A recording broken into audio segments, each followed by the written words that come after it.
grande nome. Que é um grande nome? Vai buscar o Cuéllar, cara. E pronto. Porque dinheiro não é problema. O problema é liberar o dinheiro. Porque são coisas diferentes. Tem o dinheiro, mas cadê que libera? Então tem que acelerar o processo. E o Alexandre Matos está nos Estados Unidos exatamente para isso. Fala galera, tudo beleza? Bora para mais um corte, mais um videozinho top aqui do nosso canal, analisando aí o que a imprensa esportiva está falando do Vasco. Foi citado até Ramon Dias na seleção? Acho que não, hein galera. Favorito a assumir a seleção será o Abel Ferreira. Abel Ferreira vaza para a seleção, vai lá treinar, porque o Carlo Ancelotti renovou com o Real Madrid até 2026 e deu ruim aí para a seleção brasileira. Eu também, no lugar dele, não viria para a seleção, mas nem a pau, tendo uma máquina daquela como o Real Madrid em mãos. Vou para a seleção? Vou é nada. Galera, deixa aquele like, se ainda não é inscrito, se inscreva em nosso canal. Créditos SBT Rio e bora pro vídeo. Rodrigo Garro. O Fernando Gago já foi um grande jogador, né? É verdade. Cara, assim, a informação que eu tenho é que o Alexandre Matos não procurou. O Andrés Fassi, que é o presidente do Tajeres, com quem o Vasco tentou negociar o Michael Santos no meio do ano, antes de trazer o Verratti, deu uma declaração à época que não negociaria com o Vasco porque o Vasco não estava colocando garantias. Como é que vai pagar o Tajeres? Então, se não tem garantias, eu não faço o negócio. O que mudou de julho, quando houve a suposta negociação pelo Michael Santos, para agora? O Vasco, segundo eu apurei, o Alexandre Matos não procurou o Rodrigo Garro. Agora, foi destaque no Campeonato Argentino. Será que ele seria aqui no Brasil? Matias Rojas veio para o Corinthians, está querendo ir embora. Nem receber, está recebendo. E não jogou lá. O Orediano, que era destaque na Argentina, botou gesso, está querendo ir embora. Assim, não necessariamente se destacar na Argentina significa que vai se destacar no Brasil. Ou jogadores desconhecidos da Argentina se destacam no Brasil também. Tem isso. Mas a informação que eu tenho a respeito do Garro é que não houve consulta do Vasco. Mas o Andrés Fassi disse que sim, o presidente do Tajeres. Ô, Vene, novidade da situação do Fernando saindo do Sevilha, interessa ao Vasco? Vamos lá, é um jogador que já interessou o Vasco na última janela de transferência, quando ainda era o Paulo Brax, ele tentou a contratação desse jogador junto ao Sevilha, não conseguiu. E agora nessa janela, muito torcedor vascaíno esperava que o Vasco fosse tentar a contratação dele, ainda mais agora que ele está conseguindo a rescisão de contrato junto ao Sevilha. Ele alegou problemas familiares, quer voltar ao futebol brasileiro, o Sevilha deu a rescisão de contrato e agora de fato ele está voltando para o futebol brasileiro, mas não para jogar no Vasco. Ele até tem interesse de jogar no Vasco, se o Vasco procurasse, beleza, a família dele é vascaína, só que o perfil que o Vasco está procurando não é o perfil do Fernando. Ídolo do Sevilha, né? Sai bem de lá. Tá lá desde 2019. Só que ele tem 36 anos. Isso aí deixa o jogador fora do perfil do que a diretoria do Vasco está procurando nesse momento. O Cruzeiro e o Internacional são os dois clubes que estão tentando a contratação. E Fábio, esperava um Vasco mais agressivo no mercado, Fábio? Eu acho que passou primeiro pela renovação do Ramon, né, que foi anunciado oficialmente ontem. Né, e a partir de agora, tanto que o Vasco hoje já anunciou oficialmente a renovação do Zé Gabriel, que é da função do Fernando, por 2 anos, e do Cocão, que eu não compraria o Matheus Cocão. Igual o Matheus Cocão tem na base do Vasco. Mas, enfim, eles acharam que investir 2 milhões de reais era um valor, igual você diz, que era baratinho, até pouco dinheiro, e eles resolveram investir. E o Matheus Cocão também agora é jogador do Vasco. Mas não são os titulares. O Zé Gabriel terminou como titular. O Vasco está atrás de um grande nome. Que é um grande nome? Vai buscar o Cuéllar, cara. E pronto. Porque dinheiro não é problema. O problema é liberar o dinheiro. Porque são coisas diferentes.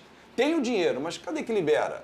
Então tem que acelerar o processo. E o Alexandre Matos está nos Estados Unidos exatamente para isso. Depois do anúncio do Ramon Dias, começa a anunciar essas renovações e 3 jogadores. A informação que eu tenho é que 3 titulares serão contratados nesse início de temporada. O Vasco vai para a Punta del Este, né? Fazer a pré-temporada no Uruguai, pedido do Ramon Dias. Ô, Dedé, o elenco do Vasco, pelo que se mostrou, não é elenco para brigar por título brasileiro, não sei nem se vaga na Libertadores, né? Como é que você enxerga o elenco que terminou para iniciar essa próxima temporada? Estou sendo esperando mais do Vasco, não só lutar para não cair. O Vasco tem que se reforçar, mas o que o Vasco fez nesse segundo turno foi algo que muita gente não esperava, né, Vili? Que o Vasco pegou, quando o Ramon chegou, o Vasco tinha uma posição muito incômoda, né? O último 19º. 19º. Não, baixa mais uma, né? 19º. Chegaram o Verratti, Medel. Isso, exatamente. Paier. Então, assim, o Vasco precisa... acho que mantendo algumas peças que foram importantes nesse final de temporada, principalmente com a renovação do Ramon, e trazendo grandes jogadores para encorpar esse time, acho que ele briga ali em meio de tabela e tal. Agora o Cuejá, que o Fabinho deu, acabou de sair do Al Hilal para um outro time lá e pagaram muita grana, né? Não sei se vocês vão conseguir. Se não for o Cuejá, tem que ser um nível desse. Sim, que eu quero comparar. Vai chegar para isso. ser titular. E tem um detalhe importante, a gente está vendo as imagens do Ramon. O Ramon chega no meio da temporada. Ele chegou ali agosto para setembro. Não dá para ele dar o jeito Ramon de jogar. Agora não, ele vai pegar um início de trabalho, trazendo os jogadores que ele está mapeando e está pontuando para o Vasco. Eu aposto num trabalho que a gente achou muito bom, numa corrida de recuperação do Vasco, muito melhor para 2024 ele tendo um início de trabalho, conseguindo botar o jeito, e ainda mais que o Payet vai começar a pré-temporada. O Payet terminou muito melhor do que quando chegou. Mas agora ele vai fazer pré-temporada. Ele estava 3 meses sem jogar quando o Vasco contratou. E no futebol brasileiro, a idade para quem se cuida não faz tanta diferença. A técnica desses caras sobressai. E já entrou para resolver, né? Sim. Tinha que vir para resolver, né? 6 pontos o Vasco deve a ele. Cobrança de falta contra o América Mineiro, chute de fora contra o Fortaleza. São 6 pontos que... Que alívio, Ali né? eu gritei gol neles, hein? Olha, a novela Luiz Henrique, né? Tá rolando um fla-flu. Oi, Edmundo, vamos falar sobre esse assunto aí, cara, do Paulo Brax, dessa entrevista que repercutiu bastante, que ele falou na ESPN, parece, que ele falou que saiu, que achou que fez até a mais do que ele deveria, pelo menos foi da entrevista. Tem algumas frases aqui, até separei algumas coisas. Sempre fui a cara do clube esse ano. Isso é uma coisa, cara, surreal de ouvir ele falar, porque muitas vezes, não só aqui no nosso canal, tá, gente? Não tô falando do mundo Ed. É fanático vascaíno, multiverso vascaíno, tenho certeza que também. Todo mundo falava, gente, e a comunicação do clube, cara? Quando tinha, normalmente o Paulo Brax estava lá, sim, mas era muito pouco. Então ele falar um negócio desse, dizer sobre reforços, ele falou que 100 milhões não é essa fortuna toda não para fazer um time, disse que pegou um time de Série B e levou para G7. Ele não pensa para falar também, né, bicho? Porque ele tentou falar mais ou menos quando trouxe o Ramon Dias, né? E depois ele botou a culpa do Barbieri meio que na 777. Enfim, é uma entrevista bem extensa. Mas ele tenta passar um pano para ele mesmo, jogar a culpa para o Vasco e para 777. Mas, assim, tá tentando se jogar de novo no mercado, eu acho, né, Edmundo? Porque o trabalho foi péssimo. Assim, eu acho que, cara, eu não conheço ninguém que falou que o trabalho foi bom, pelo menos, né? Na minha opinião, ele mostra um grande despreparo, né? Porque ele não tá conseguindo enxergar as besteiras que fez. Mas acho que é normal quando você dá a chave de um gigante do Clube de Regatas Vasco da Gama a duas pessoas que não tem nenhuma história no futebol. Eu não conheço a história do Luiz Melo no futebol, a história do Paulo Brax no futebol, como vencedores de absolutamente nada. É claro que aí, com essa força, né, com essa exposição que você tem, com essa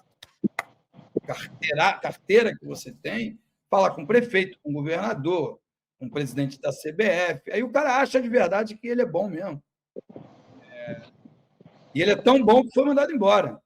Então, assim, enfim, cara, eu tomei um ranço dele, assim, porque acho que ele acha que ele... eu acho que eu inventei o Vasco, e ele tem certeza que inventou, sabe? Sim, mais ou menos. Mais ou menos isso. Alguma coisa parecida. Ele acha, tudo que ele falou aí nessa entrevista, ele acha que é verdade mesmo. Só que não, cara. É o Vasco. Ele fez muita coisa errada. Muita coisa errada. É claro que algumas coisas, algumas contratações, e eu seria aqui... Não caberia nessa mão, tá?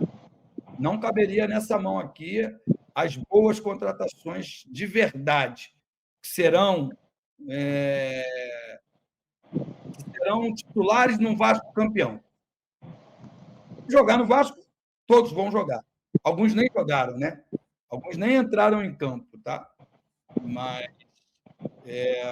de um Vasco campeão, de um Vasco de todos os tempos, eu acho que ele precisa entender um pouco mais de Vasco.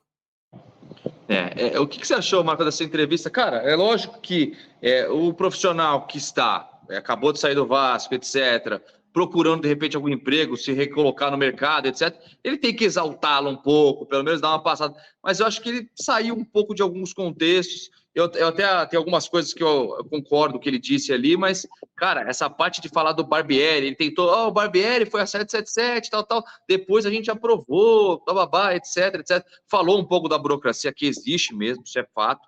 Mas o que você achou dessa entrevista, no modo geral? Você leu ela inteira, leu alguma parte? O que você achou? Eu acompanhei a entrevista sim. Eu lembro até que um amigo meu chegou a me mandar no WhatsApp a entrevista e falou assim: se você preza pela sua sanidade mental, não lê, não lê essa entrevista, porque você vai se estressar, né? Mas, brincadeiras à parte, eu acho que ele peca quando ele fala do trajeto, dando a entender que ele não estava na primeira parte do trajeto. Então, assim, ele realmente teve méritos na segunda janela para corrigir uma rota, Sim. mas tem que levar em consideração que foi uma rota que ele pavimentou, né? Ele estava no clube aí desde 2022. Ele não chega junto com o Ramon Dias, né? Então, ele tá meio que nessa entrevista, eu acho que muito porque ele está no mercado, tentando vender o peixe dele, ele acaba tirando o dele da reta, né? Ele acaba jogando a culpa em terceiros e em processos. Quando o Barbieri e o Brax vieram, falaram muito que era porque eles entendiam processos de como que SAFs funcionavam, de como é que eram as coisas, e acabou que se provou equivocado. Ele mesmo na entrevista fala que houve uma demora até que ele ajeitasse o trabalho com o que ele esperava, né? Então, assim, eu acho que ele estava muito tentando se vender, que ele se eximiu de algumas responsabilidades e que, honestamente, algumas das coisas ali nem ele mesmo acredita. E, inclusive, tem um outro nome, né, que é o Luiz Melo, em que a repórter pergunta a ele perguntando sobre questão de rusga, né, porque isso ficou muito forte na imprensa num determinado momento, e ele diz que não havia rusga, só que na resposta dele ele alfineta o Luiz Melo. Então, assim, é uma coisa que, além das 4 linhas, estava totalmente, sabe quando o time não encaixa em campo? Parecia que o time realmente não estava encaixado. Nessa entrevista ele chegou a reclamar do comercial, do marketing, então você vê que era uma coisa maior até que o futebol. Cara, realmente, eu tô até vendo, por exemplo, o JP mandando aqui, o Puma, PH, Paulinho, Verrete, Piton, Paier, Léo, Maicon, Jardim, Rossi, são ruins, ele tá falando das contratações que vieram. Então, realmente, eu acho que ele tiveram contratações boas pro Vasco, só que foi num desespero do meio de ano, a maioria, demorou muito para mandar o Barbieri embora, depois que o Barbieri, principalmente, depois do jogo contra o Santos, desrespeitou o Vasco da Gama, que eu acho que uma coisa é você estar fazendo algumas escolhas que a gente pode aqui concordar ou não, outra é você, cara, para mim, o que o Barbieri fez naquela entrevista é uma coisa assim, cara, Barbieri, por conta disso, ele é um cara horrível. Não, não é isso. Mas errou feio e não pode errar de uma forma dessa, principalmente quando você está trabalhando no Vasco da Gama. Então ali, cara, o time ruim, já estava mal, indo de mal a pior, já teria que ter mandado embora.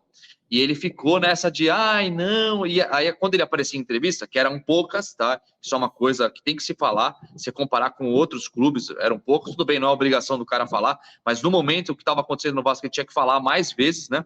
Ele chegava, ele dava um ar de que tá tudo certo, gente, pelo amor de Deus, que isso, não, tá tudo correto, etc. Faltou o quê para mim? Um pouco de humildade, né? E correção de rota rápida. Ele não tinha aquele time dele eu não sei se é por conta só de burocracia, né? Mas ele fez sim contratações boas, tá, pessoal? Bom, galera, é isso aí, rapaziada. Olha, teve acertos, tá? Não dá para os caras criticar nesse nível aí, porque teve acertos. Tem muita coisa envolvida, né? Eu não vou só julgar o cara, ele errou, mas ele pegou um clube que estava arregaçado. Não é um clube que você pega ali mais ou menos, com um time mais ou menos que você vai ter uma terceira, uma segunda, uma terceira chance. Ele teve a segunda chance no meio da temporada e foi lá e conseguiu trazer jogadores e um treinador e tirasse o Vasco disso. Foi por pouco, mas tirou. Então não dá para falar para a pessoa ter só uma chance e naquela uma chance fazer chover, né, gente? Não vamos tanto ao inferno assim. Então, não dá para crucificar o cara nesse nível. Porque vamos pegar um rival. Cara, para quem errar mais do que o Marcos Braz? Mais o que? O time tá estabilizado. O errar deles é um errar diferente, gente. É aí que eu quero chegar. Não é um errar que se ele errar, bum, vai pra Série B, entendeu? O Vasco foi nessa pegada. Por um erro, é lona. Não é um time que tava ali no meio de tabela, com as coisas mais ou menos. Então, todos os dirigentes erram. Só que os que estão com a corda no pescoço, se errar é fatality. Os que não estão, se errar, vai passar até desapercebido às vezes. Ele errou, mas não dá para crucificar o cara desse jeito aí. Eu acho um pouco injusto essa crucificação, mas cada um tem a sua opinião, né, galera? Cada um diz o que quer, pensa o que quer e faz parte aí da trajetória. E aí, Rodrigo Garro diz que já até conversou com o Matos, né? Só que esses caras que estão vindo da Argentina não estão dando certo, né? Como diz aí, vários exemplos aí os comentaristas. E eu vou dizer mais um aqui, Fraco Lopes no Palmeiras, né? Fraco Lopes no Palmeiras não fez nada. Jogador fraco, limitadíssimo. Fazia chover no Lanús, né? Acho que ele era do Lanús, o Fraco Lopes. Chegou no Palmeiras, banco de reserva até hoje. Era uma promessa, 50 milhões de reais. Então, futebol argentino, o nível do futebol argentino hoje é nível Série B. Essa é a realidade. O River Plate, que é a máquina dos caras lá, tomou 5 ou 6 do Fluminense, né, no Maracanã. É a máquina dos caras lá. Não tem altitude, não tem nada, né? Negócio de altitude. Porque tomou um salve do Inter, né? Quem diria, o River Plate ganhando o primeiro jogo, iria tomar um salve do Inter, mano. Do Inter. Então, o argentino tá bem limitado, não sei se daria agora. O Cuéllar, rapaz, o Cuéllar é o Cuéllar, hein? Jogador de bola, jogou no Brasil, conseguiu jogar bem aí no Flamengo, né? Jogou bem no Al Hilal. Então, seria uma contratação aí top de linha, hein, galera? Deixa aí aquele comentário se ainda não é inscrito, se inscreva em nosso canal. Valeu, galera, até o próximo vídeo. Acho que só ano que vem agora, se Deus quiser, né?